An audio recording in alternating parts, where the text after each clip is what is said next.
Welcome to the 2020 New Testament Challenge. Today we're in 2 John.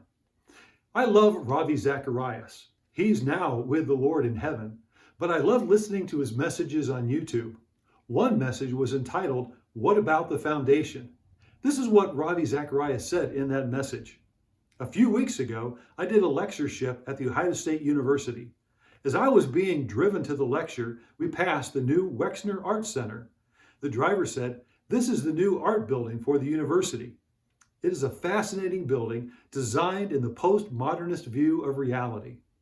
The building has no pattern. Staircases go nowhere. Pillars support nothing. The architect designed the building to reflect life. It went nowhere and was mindless and senseless. And then Ravi Zacharias said, I turned to the man describing it and asked, "Did they do the same thing with the foundations?" The man just laughed. And then Ravi said this, "You can't do that with the foundation. You can get away with the infrastructure. You can get away with random thoughts that sound good in defense of a worldview that ultimately doesn't make sense. Once you start tampering with the foundations, you begin to see the serious effects. Yet the foundations are in jeopardy. The foundations of our culture do not provide coherent sets of answers anymore." I love what Ravi said there, because it's so true of what's happening in our world today. Today, there is so much uncertainty, and people don't know what is true. John was facing a serious situation, and so he wrote this short postcard, if you would, in a very urgent way. He wrote to the lady, and he said apparently that people have come in and they are messing with the foundations. They're trying to get people confused, and they're trying to set a brand new foundation. Therefore, there's three things that he told the lady to do: to walk in truth, to walk in love, and to walk in obedience. He then said that there was more that he wanted to tell her, but he was going to wait until he was face to face with her. Let me talk to you for just a moment about the foundations of our faith. What are some of those things that are foundational beliefs that we need to have? One is in the virgin birth of Jesus. Mary did not know a man.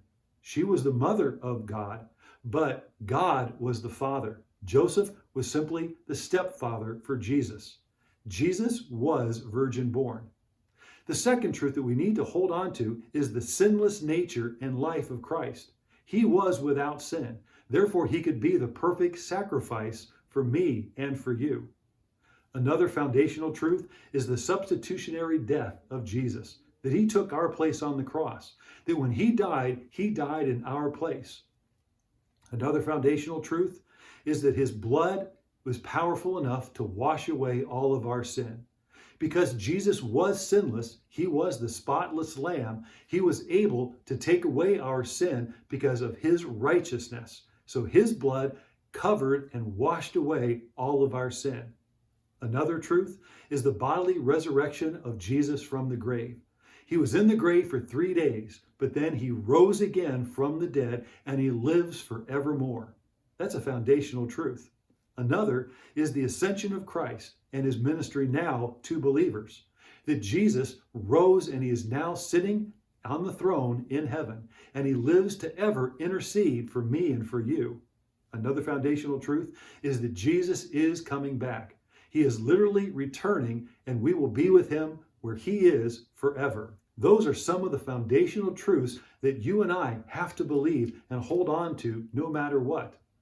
But here in this postcard, John was saying that false teachers have come in. And how do we deal with false teachers? He even says in verse 10, "If anyone comes to you and does not bring this teaching, do not take him into your house or welcome him." I've had people come and knock on my door, and I've talked to them on the front step. But because of this verse, I do not welcome them into my home.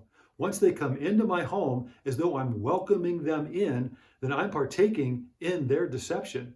So therefore, I talk to them on the front step, but I do not invite them in. There is a separation. Therefore, we need to balance love with truth. We love them, but we need to let them know what the truth is too. If you really love someone, you have to tell them the truth. Tell them that they are wrong. Sometimes people do not want to hear that, but the most loving thing that we can do is let them know that they are wrong and God is right. That their opinions are not backed up by God's word, and God's word is always true. Therefore, John wrote this postcard with an urgent understanding that false teachers are there, but you need to stand for the truth. Therefore, walk in truth, walk in love, walk in obedience, but balance love with truth all at the same time.